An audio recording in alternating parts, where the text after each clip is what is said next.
We get energy, number one, from oil. Then we get from coal, there's natural gas, there's hydroelectric, nuclear, solar, wood burning, geothermal, all these things. But how much? And each one comes with a slightly different name tag. A different unit of measure. A different unit of measure. Okay. We talk about gallons or barrels of oil. We talk about tons of BTUs of coal. We talk of scuffs, that's standard cubic feet of natural gas. We talk about kilowatt hours for whenever we talk about electricity. And we all the time conflate electricity with energy and makes a big problem. Yes. So all the terms are different. Yeah. And God, that's a mess. No common terms. It's hard to think clearly. And then the magnitude of the numbers.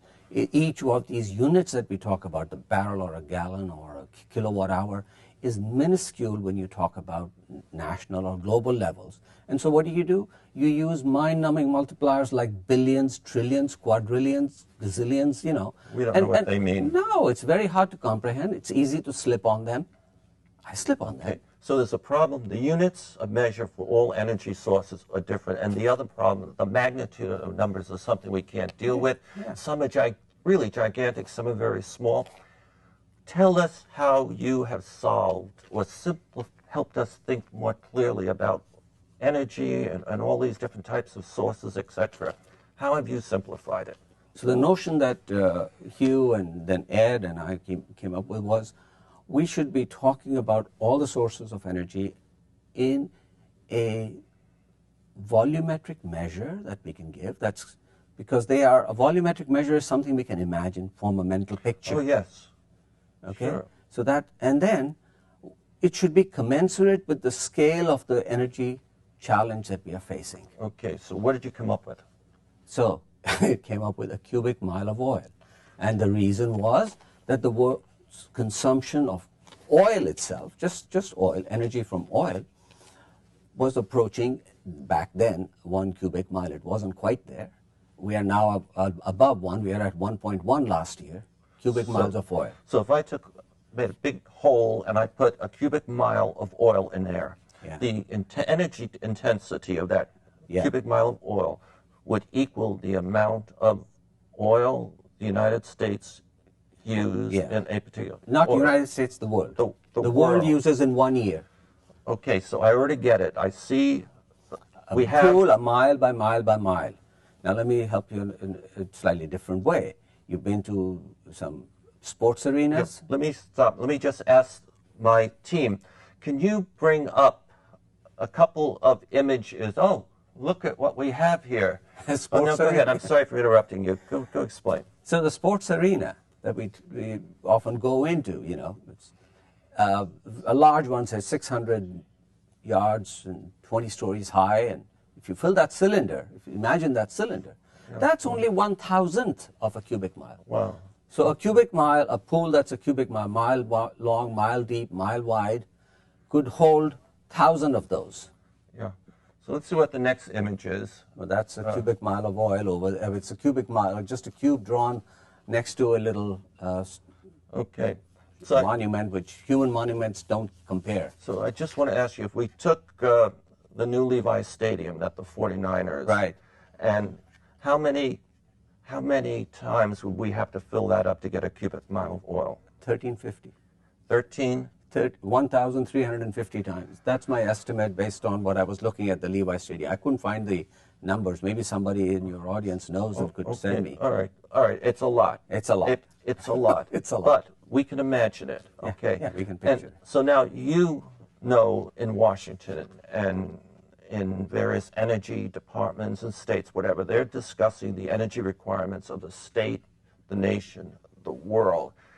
So are you saying what they can now do is, instead of having to do all these calculations, changing these different sources of energy into energy intensity and adding them all up and dealing with these wild numbers that are almost meaningless, they can simplify life by converting everything into something related to a cubic mile of oil?